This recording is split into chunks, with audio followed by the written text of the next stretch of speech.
Magandang araw po dahil magtatanghali dito po sa Manila, November 1 ng ating 2021. Okay?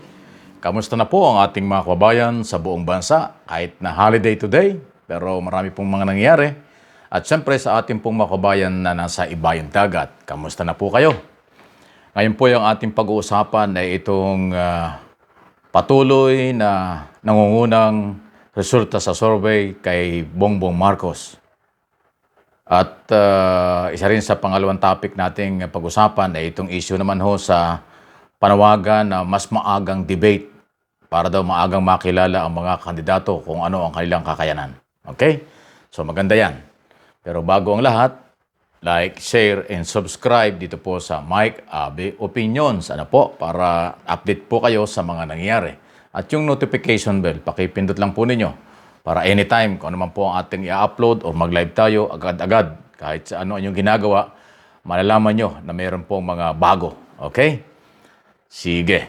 Unahin natin itong mga survey kasi ang lumalabas po ngayong umagang ito, maging sa Mindanao, yung tinatawag na Kalye Survey, yung on-the-spot survey sa kung saan-saan lugar. Nangunguna pa rin po si Bongbong Marcos. Ito ay naunang ginawa dito po sa Metro Manila at kung saan-saan lugar na lagi nga siyang nangunguna, sinusundan ng ibang mga presidential candidate.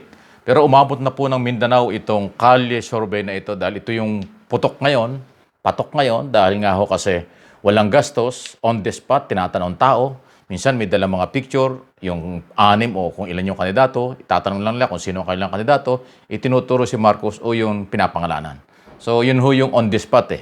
Hindi katulad ng ibang mga survey na dala ng ibang company dyan, may mga tanong tapos hindi natin alam kung sino nasa-survey. Ito, sa kalye. So kung sino madaanan nilang umpukan ng tao, tatanungin, doon ho, kaya on the spot. At pinasasalamatan po ni Bongbong Marcos itong ganitong ginagawa dahil ito anya ang kanyang nakikita na malinaw na basihan na yung taong bayan mismo ay nagsasalita.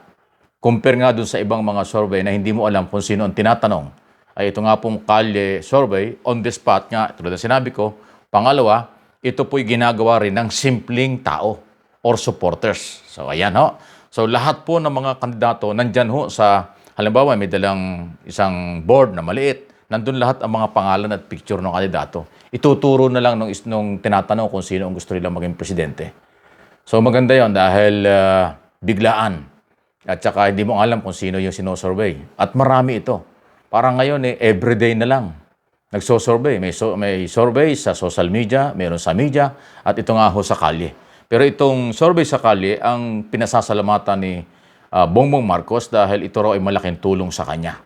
Dahil sa tingin niya, kahit sa mga dyaryo, sa mga telebisyon at iba pang social media, ay hindi raw siya masyado napapag-usapan dahil baka daw pinapaboran yung iba. Parang ganon. Parang ibig sabihin, mas gusto niya yung taong bayan na supporters ang nagbibigay sa kanya ng feedback tungkol dito. So, ito na po yung bagong galawan ngayon. Noong araw, walang kalyeng survey. Ngayon, meron na nga po at napakadaling gawin ng ating mga kababayan. So, abangan po ninyo kung ano po ang mga magiging resulta dyan sa isyong ito. At tulad ng sinabi ko, pangalawa yung ating pag-usapan po ay itong panawagan na maagang debate. Ito po ay sinasabi ni Congressman Ace Barbers ng Surigao, Congressman Mike Defensor ng Quezon City, at saka po ni Congresswoman Lucy Torres Gomez ng Ormoc. Dahil nga sa ito yung pagkakataon para makilala ng mas maaga ng taong bayan itong mga kandidato at kung ano ang kanilang kakayanan at masasabi sa mga isyong napapanahon na dapat ay paghandaan at bigyan ng solusyon kung sakali sila ay bigyan ng pagkakataon. So ang ganda nga po nito. Kaya ho gusto nila at papabor din ito sa mga tao dahil nga sa, alam niya, ngayon po ay nag-iingat ang marami. Kahit na may nagpatawag ng meeting o anumang okasyon ang mga kandidato, hindi ganun kadaling magdesisyon ang mga tao na kaagad ay magpunta or umattend ng meeting dahil nga sa pinangangambahan yung COVID. So dito ho sa debate na ating makikita sa telebisyon, maridinig sa radyo or sa social media, malaki po ang tulong nito sa kaalaman ng mga botanteng Pilipino dito at sa abroad. Kaya maganda ito. Pero tulad po ng aking pagkakaalam, usually ginagawa ng COMELEC bilang silang sponsor ng debate, dahil yun ay para bahagi ng pagpapakilala, ginagawa ito pag talagang yung time po ng kampanya na talaga. So pag yun po ang susundin, medyo matagal pa kasi February ho mag-uumpisa yung kampanya hanggang May 7. 3 months nga ho sa national.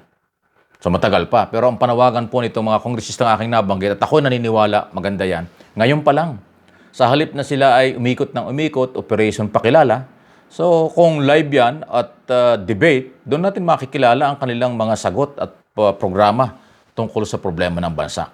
At palagay ko mas mabilis makakarating ito sa taong bayan nationwide at maging sa abroad, at mas mabilis ding mapapag-aralan ng mga botante kung sino itong mga kandidatong ito. Kasi pagka umikot sila ng umikot by province o by region, mga taga doon lang nakakarinig nun eh.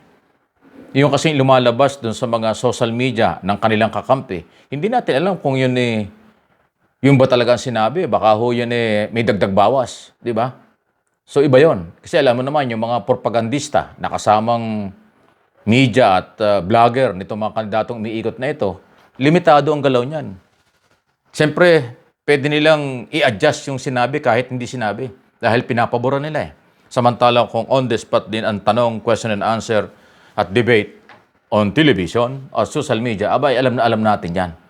Bawal ang kodigo. Lahat alam niya kung ano ang dapat sagot at ang mga tanong na dapat ay may paliwanag na mabuti.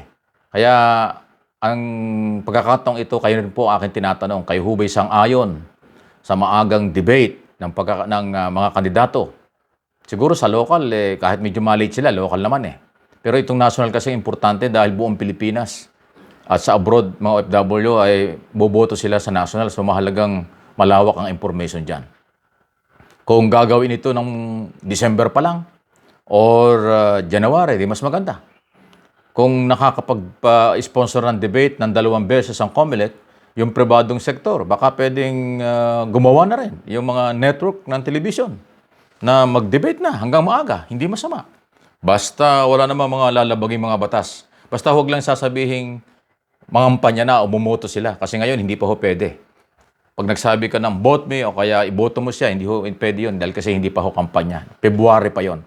Pero pag plataforma lang at yung problema ay pag-usapan, palagay ko walang violation yan. Actually, kailangan. So muli, inuulit ko, kayo po ay pwedeng mag-comment dito sa isyong ito. Yung consistent na laging number 1 si BBM sa mga survey, especially sa Kalye survey, pwede kayong mag-react dyan. At itong ang pangalawa, maagang debate na kaalagay ko kailangan. At syempre, kasama na ho dyan yung pinag-uusapang palakasin ng ekonomiya, magkaroon ng trabaho ang Pilipino, ayusin ang problema sa pandemya para tuloy-tuloy na makarecover ang Pilipino. Higit sa lahat ay magkatrabaho ang maraming walang trabaho, hindi lang ho dito sa Pilipinas o hindi lang ho dito sa Metro Manila, sa buong bansa. So, pansamantala, hanggang dyan muna po ang ating muling pag-uusap at basta ano man po ang mga bago, sigurado po ipaparating ko sa inyo dito po sa channel na ito. Muli, huwag niyo kalimutan, ano lang po, subscribe and like at saka po yung subscribe para ho sigurado na na-update po kayo. Gandang araw po. God bless sa ating lahat.